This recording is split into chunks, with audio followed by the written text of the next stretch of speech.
clear my throat a lot more than normal.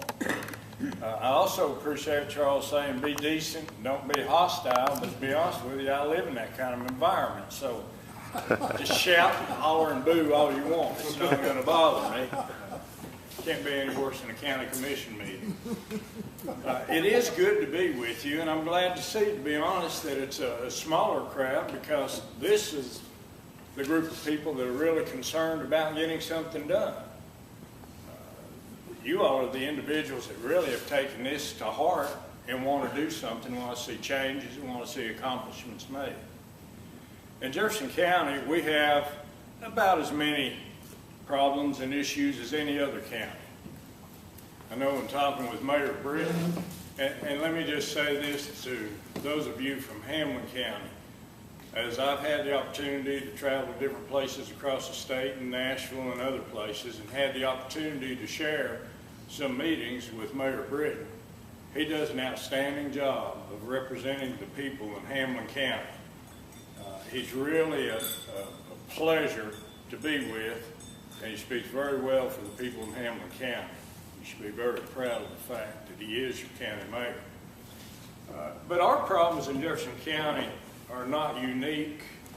We have financial problems. We're trying to secure industry and development. We have problems with schools, construction of schools. What we really have a major problem with is the difference in the mindset. And part of that I take responsibility for, because mine seems to be quite a bit different than some of the elected officials. My position and belief in government, and I was a 5-term mayor in Jefferson City, a 1-term city council member in Jefferson City, and this is my 2nd term as mayor of Jefferson County. But my mindset for government is that government doesn't need to be involved in anything that the private sector should do. Government has not been able to do anything. They're not a problem solver. They're a problem maker. And it's really a place for individuals, once they get a foothold in, they get to continue to add to their power and their prestige while they're causing problems for everybody else. In Jefferson County, I believe we ought to be pulling ourselves away from a lot of the things that we're involved with. We're involved in things, as an example, if Carson Newman University wants to construct dormitories, why should the county or the city become involved in that? That's private developers' business. That should be between the university, and it should be between the private developer.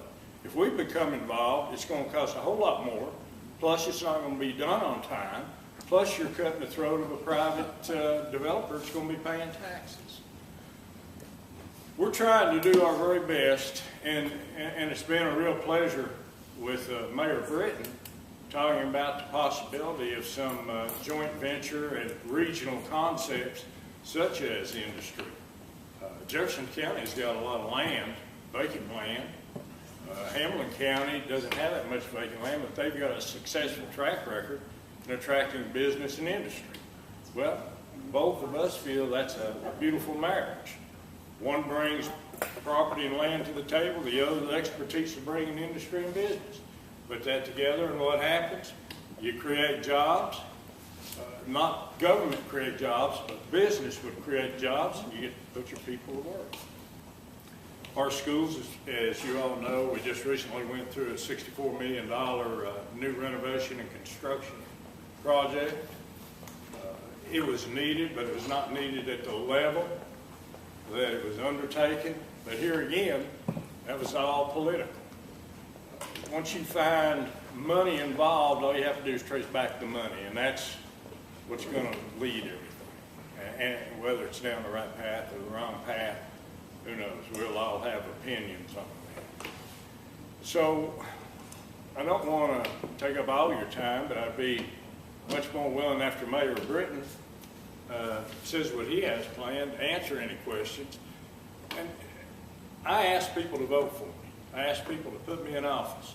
So I believe any question that you want to ask, whether it's about my family, my personal life, my bank account, my retirement, my holdings, my positions. That's free game. If I'm asking people to vote for me, then whatever question you have on your mind, you should ask it and I should answer it. And I'm not going to tell you it's none of your business, because you're putting your trust in me, so I need to earn that trust. So hopefully that's long enough on a brief update until you get done.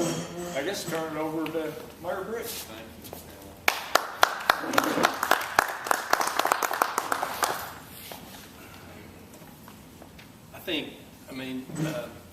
Hamlin County's and Jefferson County, we're neighboring counties, but I think we're also different personalities in a way too. And the way I see Hamlin County and Morristown is that we are an economic hub for a 6 or 8 county area, and that's who we are. That we're a manufacturing town. We companies in our county employ people from about the 6 or 8 county area, and we get a lot of employees out of Jefferson County. And there's a lot of counties around us that depend on Hamlin County to create jobs, and Morristown to create jobs for their people. In one meeting where I was, the mayor from Hancock County came up to me and he said, anything you can do, anything that you guys can do to create jobs and we can help, I'm there for you, because our people come to your place to work. And so that's kind of the mindset that I have about Morristown and Hamlin County, and what I've tried to do is one of my priorities during my time as mayor has been to work on jobs and just make us a good place to do business and for companies to do business. And in the last year, as the economy has ticked up some, it's not where we want it to be and not where it has been, but it's getting better. Morristown, again, is a manufacturing town. We have over 100 manufacturing companies. There have been just announced job creation by different businesses of different sizes. There's been about 650 jobs announced, and over $80 million in new equipment announced, and by different companies. And it's all by existing companies. It's all by companies that are here, that have been successful and are adding, and so that's good news about our economy here. We also have 4 retail developments that are in different stages of design and development, and one is Massengill Springs right down the street, which will be a food city and some other stores. The other is Wallace Downs out at Exit 8. And then we have the new Walmart, which was in the paper yesterday, which isn't a done deal yet, but it's close out on Merchants Green. And then there's going to be another food city developed at the Brookline Lumber Yard, and you'll see that coming through the planning commissions in the next couple of months. There's a lot of economic activity going on now in Morristown, and a lot of road work. Anybody run into any orange and white barrels lately? Anywhere? And we've got the Exit 8 interchange, which I noticed they opened the ramp to the south, going south on 81. I noticed that today. You have the Highway 25E renovation, I guess is the best way to call it, redesign. It's going to make kind of like a NASCAR oval right there between Walter State and Walmart. I wish I had I have not automation, what do you call it? Anyway, I have a animation of what it's going to look like that TDOT gave me, and I'll share it with you sometime. And it's interesting on how that whole design is supposed to go. It's supposed to be done next fall, and Exit 8 will be done next summer. And then you have the Exit 4 connector from Jefferson County and White Pine through Valley Home Road, now to Valley Home Road, and that way. And that'll be done, I think, in a couple of years, 2.5 years, 3 years. I think $40-something million. They've started work on that. So all that's going on, and right-of-way purchase for 11E at the fire hall on the east end near John Hay School. This has been on the drawing board for almost 20 years, probably longer than that, is to 4-lane 11E from 25E to exit 23 in Bulls Gap. And the money to buy the property for the 4-laning from 25E to where Morse Boulevard runs into 11E at the other end of the industrial park on the east end is in this year's state budget. So that should take place in the next, well, it takes about 1.5 years to buy all the property and relocate everybody, but that is slowly becoming a reality. As far as government goes, Larry Carter is one of our county commissioners. I have to say, I'm in a little different situation than what Mayor Palmieri's in. I think that we get along very well, our commission does. We don't always agree on different issues, but we're pretty much on the same page, and we get things done. And we've been able to get things done and manage what we have. I guess some of the things in Hamlin County government, some of the issues that we're facing now is you're seeing, and it's not just because, well, I mean, the economy has something to do with it, but not a whole lot of increased revenue from tax-based growth. I think what we'll see because of the retail development that's going on starting in about 1 year or so, you'll start seeing some sales tax growth, but all the construction out at 25E has really hampered our sales tax revenue. Walmart sales are down about 10%. The malls are down, and it's because of traffic. So TDOT has helped us with, you'll see probably in the next, maybe this Sunday's newspaper, there'll be a diagram in there to show you how the traffic's going to flow during the Christmas season as TDOT worked with Walter State and the city administration to the road that connects the mall to Walter State. I think it may be Mall Road, that may be what it's called, is going to be one way into the mall, starting I think next week or the week, I think it's next week. It'll go one way into the mall. And then where the solar farm is at Walter State, there's a road that if you'll go by there, you'll see TDOT has built a road by the solar farm at Walter State down to the road in the Walter State campus that leads now into the Walmart shopping center. That's going to be one way out of the mall. So that is designed to, I guess, speed up the traffic congestion that was being created by all that. And there's a signal light on the new road, and it's only a temporary thing, but it'll get us through. Our main concern was the shoppers during holidays because the mall and Walmart are really concerned about their traffic this holiday season, and they feed off each other as far as retail sales go. So that's something that we've been able to work out. You know, something that Jefferson County has gone through that we haven't gone through is trying to deal with a jail situation. And was it? How many years ago did you guys open your own jail? Around that 8 years ago. So, you know, eight years ago, did the court require you guys to do it, or you just did it? The state put pressure on us, but they didn't command we did it. And so Jefferson County has dealt with that situation, and we're in the process of dealing with ours. And if you look, I mean, there's 95 counties in Tennessee. I'd say a fourth of them, not a fourth, a third or 40% of them have built jails in the last 10 years. And there's probably another 40% that are considering it now at some stage of that process, and then others who are adding to theirs. But right now, our facility, the slams part, or the original lockup, it was opened in January of 1978, I believe. And it's worn out. It's worn out. I was over there this morning, and the doors that open and shut in the slam areas, the sliders that they're on are experiencing metal fatigue, and it's getting to be a real safety hazard for our employees, and I'm really concerned about that. So we're going to have to deal with that in the next little bit. We've made about $100,000 in safety improvements in the jail over the last year. just to make it a better environment for our people. We have about 340 inmates and 255 beds.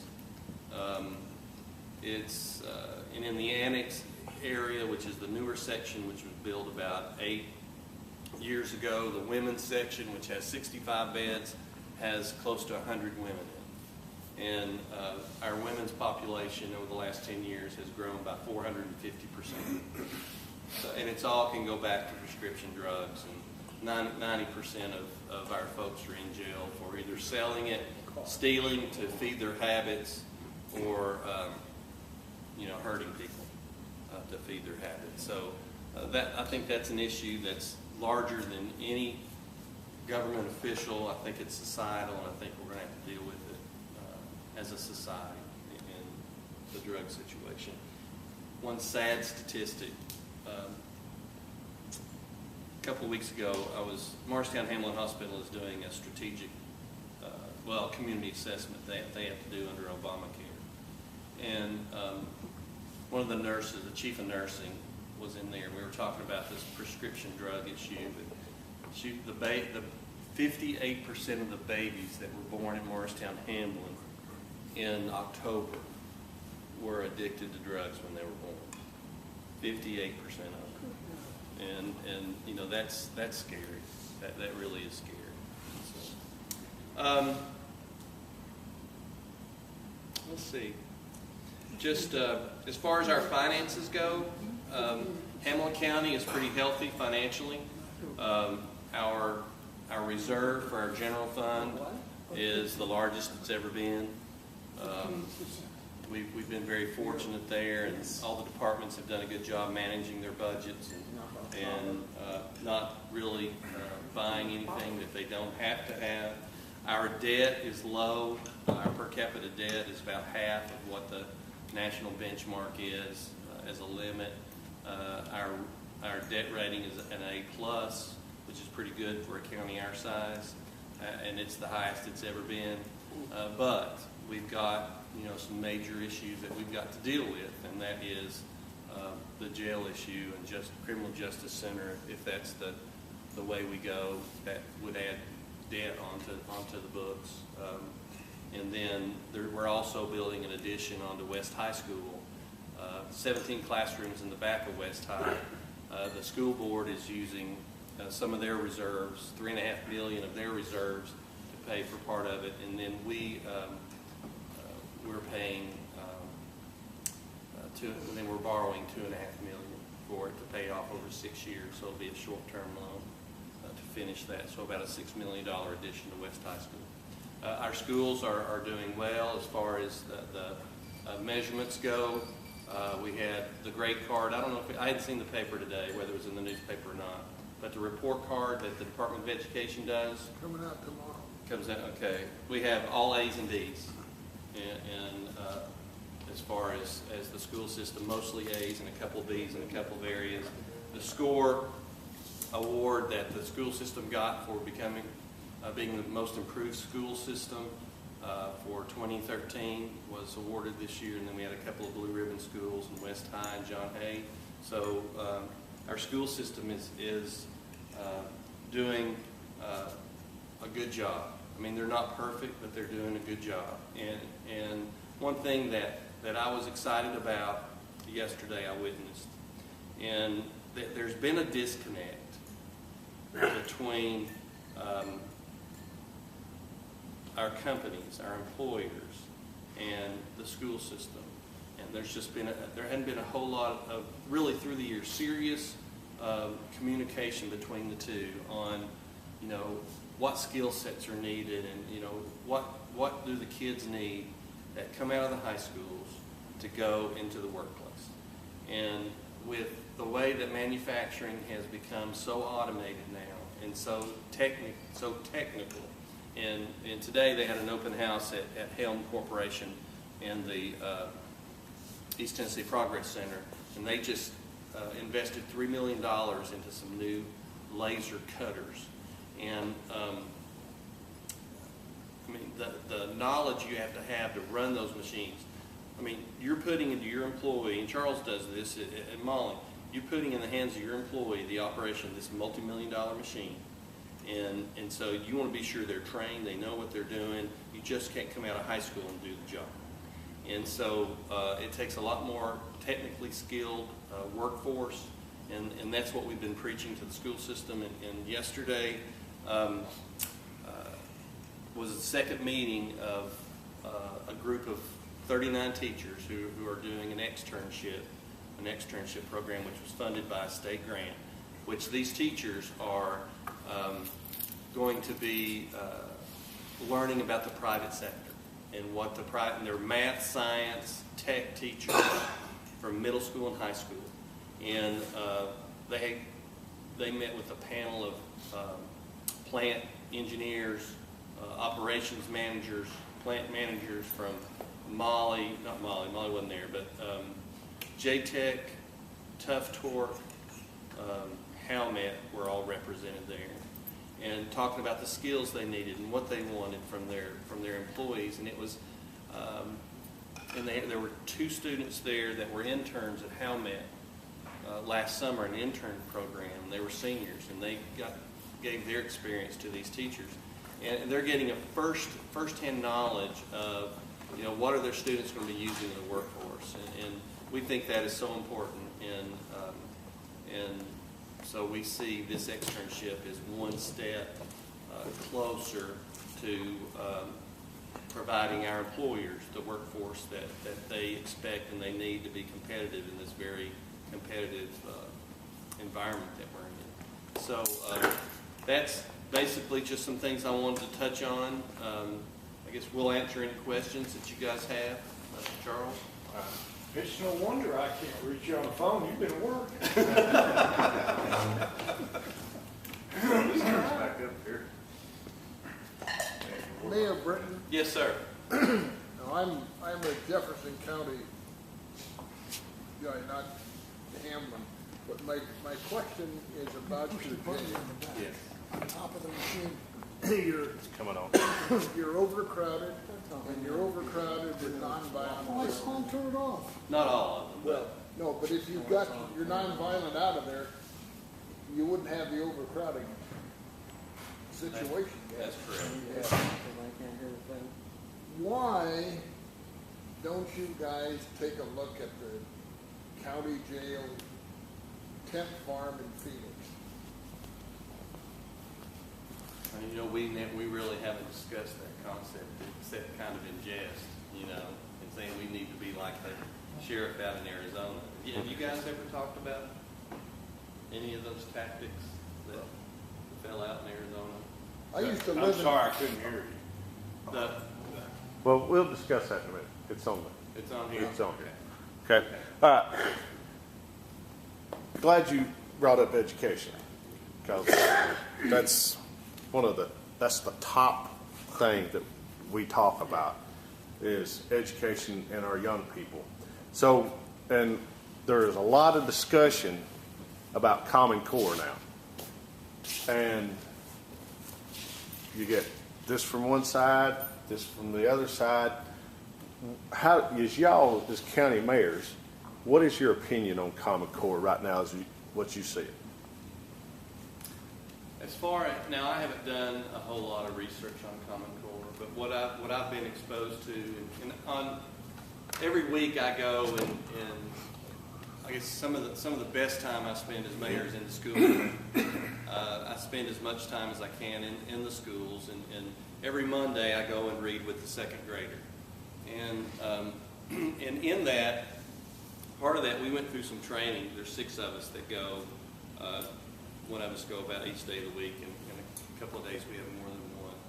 But we had some training on how's Common Core, under the new Common Core standards, how to teach reading. And to me, what Common Core is a different way of teaching the students. Now, this is at the elementary level, okay? This is at the high school level. Teaching the students critical thinking, the way to not only to regurgitate stuff they memorize, but to understand why. And it's more a way of of instructing and teaching than it is content.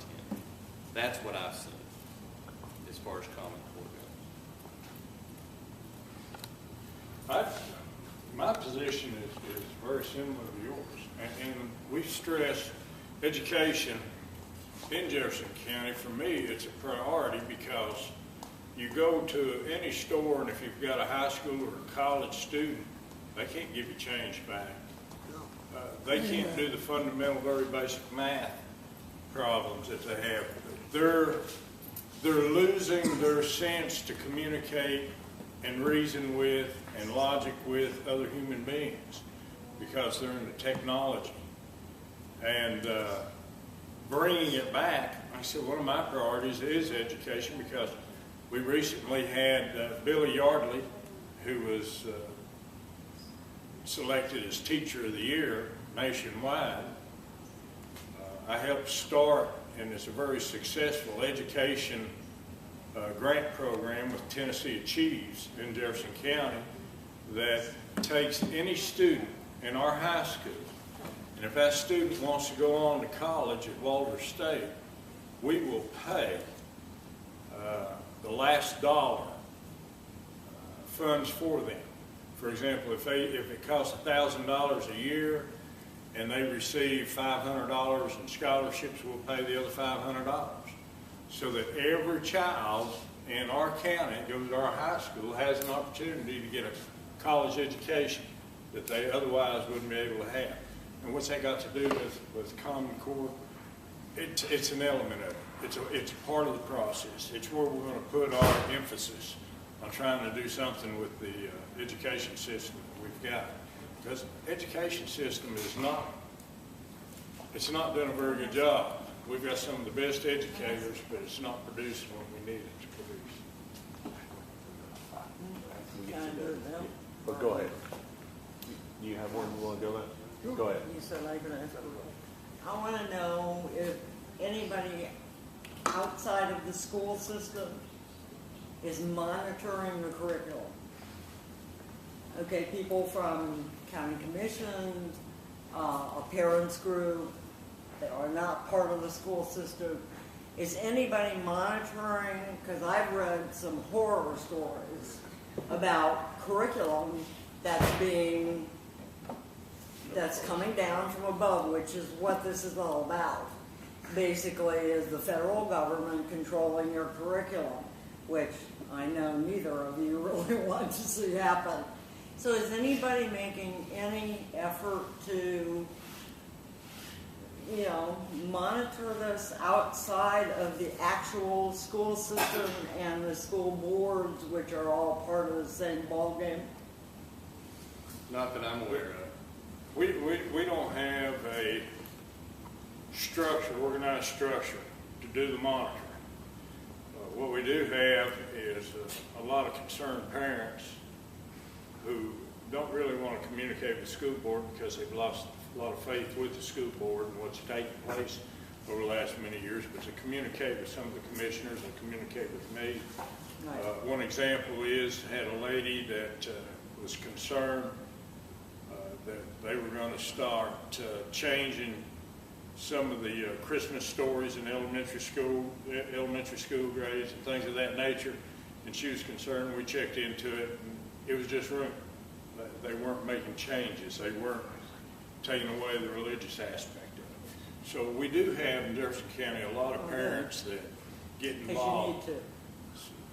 But there's no organization or there's no structure to that. All right. None in Hamlin County? Charlie? This Common Core that we're talking about, now I saw, I don't know who she was, but she was a spokeswoman for Common Core and was talking about how great this is, and said, now if the student said that 3 times 4 was 13, now that would be okay. See, if that student can logically explain to me how they got there. She was on nationwide television.